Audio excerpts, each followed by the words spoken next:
Hello and welcome to this best of 3 series between xNavigator and Drugash in the Warhammer League, number 2.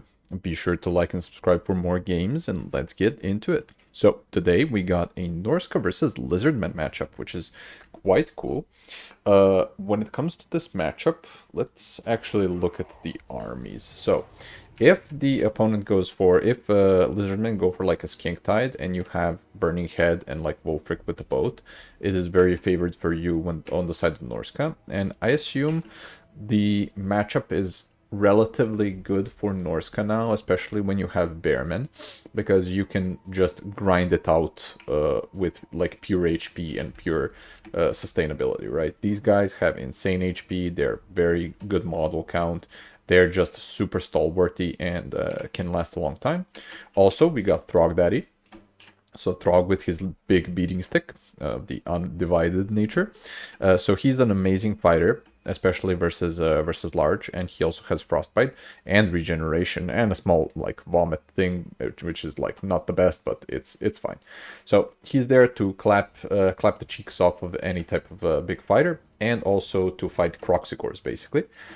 We also have a Shaman Sorcerer of Metal with Final Transmutation, Plague of Rust, and Searing Doom, and the rest of it is just basically a Marauder Bearman and a Javelin line, which is, again, very, very standard. And yeah, these guys are there to kill anything that's large, be it like Bastiladons or the little shooty salamander guys. And we also have the RR Chimera. So RR Chimera, very good fighter. A random tech that you can do with the Chimera, especially in games like this. It's like, let's be real, it's not gonna die the first time that it shows up. So you can start off it on the ground and then just walk it forward towards your enemy, and then pop its perfect predator at its full HP, because it's not going to heal and still has like a 2-minute cooldown. It doesn't matter, but you get stalk on it, so the opponent won't actually know where your Chimera fully is if you start it off stalked. So random tip there. Other side, we got Skink Skirmishers, so he went for the cheap variety, not for the Skink Chameleons. Because Skink Chameleons also get stalked. These guys just get hide in the forest. So he is looking to do some skirmishing. These are like super amazing against stuff that is, let's say, horseman oriented, right? So horsemen are not the best in this matchup, just because, or they're good just a bit later into the game when the skirmishers either run out of ammo or are just generally not present there. But they do have a lot of ammo, so they're not going to run out very quickly. This is a cool tech, a Skink Oracle with Flock of Doom, and that's basically it. So Flock of Doom and the Divining Rod, which is going to be the main spells. He is looking to both fight things that are... So the missile strength is very strong on the Skink Oracle. It is super annoying for stuff like the Chimera or Throg, honestly, or stuff like Skin Wolves, which are 100% going to get summoned in this matchup, right? So Skink Oracle, pretty good fighter, and very, very durable. Interesting that he did not bring stuff, something like Regrowth. I believe it has either Regrowth or Earthblood, I don't remember, but both of those spells are super good, especially when you have stuff like Krokgar, so interesting to see. On Krokgar, we got the little I am infinity durable thing, the Hand of the Gods, and the standard Cold Blood. And yeah, as we said, we got some cold ones, feral cold ones, and some skinks and some saurus. So relatively standard. Oh, we also got the feral stegodon. So pretty good, pretty armored, but he's gonna suffer against stuff like the javelins. So let's see how this plays out. The basic idea of the Lizardman army is I'm gonna grind, and the basic counter to the Lizardman army from the Norsca side is the same. Like they have the same plan here in this entire game. And there we go. He actually did land and pop the heal on the Chimera, just so that it gets stock and it heals that one shot from, I assume, the Skink Oracle, right? Yeah. And it did do quite a bit of damage. But this also gives him the advantage where he can actually just go to the side of a unit or something like a Saurus Spear and then just do the breath attack, right? The breath attacks are also super good on the Chimera. Like they have probably better breath attacks than some dragons, or like even most dragons. Just a summon in of more Cold One Riders, and then some skinks, and they're just posturing here with 1-1 objectives on seeing who is going to first engage.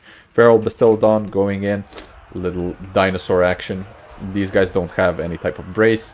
Well, like charge reflection or something, so the Bastillodon is just free to go in, but it should be very careful because it can get peppered by the javelins. Though, this is what is good here. So, oh, interesting to spend the Hand of the Gods on like Norsca Ice Wolves. So, the Skink Oracle and the Skirmishers and the Javelins are trying to screen out basically the Javelins so that this guy can have a nice fight into the Bearmen. But it ends up backfiring for him because the Javelins just go back and then screen out the actual Javelins, which go into melee. And now the Feral Stegodon is actually getting really, really crumped from the Goon Squad of Bloodshriek Chimera, right? And it did stabilize on the charge and on the Cold Blood, right? So, but as soon as those buffs run out, this thing is gonna run. The other part of the game, like when you have Skink Skirmishers, definitely a thing that you should be doing is just having them support the fight and not be on the flanks, right? So these guys have no business just shooting into a Marauder Bearman that is front facing, that is like shielded here. He should be behind the line, shooting into either the Chimera or into Throg or into the Wolves, especially, or these Bearmen. Why? Because they're in combat, so they cannot block the units. Oh, this is a beautiful, beautiful Searing Doom going down. Sipa would be proud. It's not overcasted. So it kind of does some damage into the Saurus spears, and yeah, Bearman just the standard front line, and this is very good from Navi. He gets the feral cold ones basically fighting their ideal fight. Well, the other way around, the skin wolves fighting their ideal fight into the feral cold ones, and now the javelins are so uncompromised, except. I don't know, what is this? Oh, this is the Feral Cold One unit that's stuck here. They actually go into the Javelins, which is nice, because they're stopping the Skink Oracle from actually bleeding in. And now we have Cold One Riders, Spear Riders, going into the Skin Wolves, which is going to be a good fight for them. Feral Bastildon rallied and is going to support in with the Bearmen. But even though it is being supported, like the Skink cohort is just way inferior in the fight against Bearmen, so it is not going to have a fun time. And yeah, as I said, like people tend to use, I feel like people tend to use these skirmishers like a wrong unit, but we'll get back to that. Oh my god, this is the super good final transmutation. Look at this beauty. Like it's hitting the Cold One Spear Riders, the Skink Oracle, and also is it overcasted? Yes, it's even overcast. Oh my god, look at that damage. Crazy. Also Throg going in for a bonk, and I think he vomited on it. Nope, he did not vomit. It was just a volley from the javelins. Nice overcasted Flock of Doom to do the damage on basically everything here. So it might actually stabilize in the terms. Nah, never mind. It's just the Spear Riders and Krokgar. There is no support for them here. But yeah, going back to the idea of the skirmishers, if they were kind of here more support of the mainline fighting, they would do much better. But I feel like the side of the Lizardmen from Drugash just didn't have a strong enough front line to contest the Bearmen front line, right? There was just one Saurus spear, and everything else was just skinks. And skinks are not, even though they're gonna do okay, especially with the javelins, they're just not gonna, oh my god, that's a good clap. They're just not going to, oh, he gets Hand of the Gods in the back, but yeah, very nice shot from Krokgar. Though, again, everything from the side of the Bearmen, yeah, well, it is kind of the kind of the faction of Bearmen currently. Everything from the side of Norsca is just going to destroy the front line that is like not Saurus, right? And there are just 2 units of Saurus here. Everything else is skinks. And even though they're okay, especially when like very near the Saurus, they're just not going to last enough. And without the proper support, it's just kind of a lost fight. The Skink Oracle still doing relatively good. The Chimera actually really low, but it's still a good fighter even when low HP, and he can still pop the Perfect Predator, to actually heal it up. We see the Beasts of Tashnar to the side eating more Skink Skirmishers, And now the Cold One Riders are coming in basically to fight the remnants of the Norsca Skinwolves and the Bearmen. So this pocket might actually go back, but if he ends up losing Krokagar in this fight, unsupported, it is definitely going to be over. Very nice Searing Doom. Oh, it actually got dodged by the push-through of the Spear Riders into the routing units. So very nice dodge from Drugash's side. And back to the mainline fighting. Yeah, Throg is zeroing in basically on Krokar. And that's King Coracle, man. Like, when I play Walk and people bring this thing, it is so annoying to deal with. But I do imagine that it is a bit easier to deal with on a Norsca, just because you have the Javelins, right? The Javelins are absolutely wrecking face here. Oh, very nice overcast. Oh, normal Flock of Doom. Still very nice damage, very nice damage. He should land the Chimera just to heal it up if it's possible. And actually, it seems like a resurgence from the Lizardmen side. They're just spamming out the Cold One Riders now. And the Javelins are technically not enough to carry. Though, this is going to be another beautiful Searing Doom into the Skin Cohort and the Saurus there, making them even rout here. But now it's Berserker time, right? When in doubt, at the start you start with just a bunch of bearmen, and then you move into the berserkers, which basically gives you the advantage in the late game, especially on fighting style. Because the longer these guys fight, right, they're just gonna berserk, and then they gain a bunch of bonuses that can even rival them into fighting the feral cold ones easily at max HP. Also, Throg still going strong. Like, everything that comes in from the side of the lizards is currently large, and he is basically the perfect fighter to fight all of that, all of it. He has been used currently like a chasing unit into something that is quite expensive, but this Sorcerer of Metal, man, like, this is not the proper thing for him. But yeah, 1.3k, very nicely done. And here comes the Chimera. Like, it popped its perfect Predator. It can now land, defend the rest of the Javelins that still have some ammo left. And it's just a all-out brawl for the middle objective. Nobody cares about objectives here.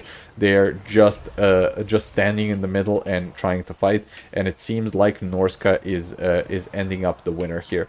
Krokgar trying to go in and finish off the Chimera, which is a good play for him. But now Throg has his number and is coming in to get him and finish him off.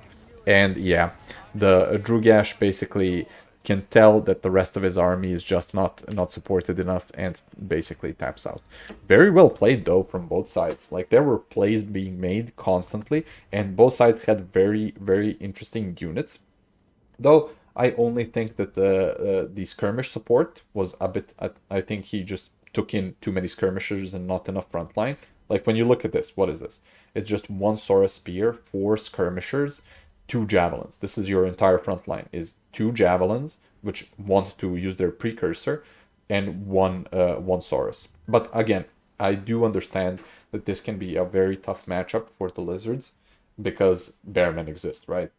And then Cold Ones. The Feral Stegodon actually ended up going in kind of unsupported at the start, and then eating a lot of javelin fire, which was very unfortunate, because I think as a supporting piece to, like, the flank, this and like general dinosaurs are like super cool to see. Other Saurus, yeah, these guys went very well. Cold Ones did nice. Cold One Spear Riders didn't pay for themselves, but they did their job. They screened out the what are they called? The Skin Wolves, so that was nice for them.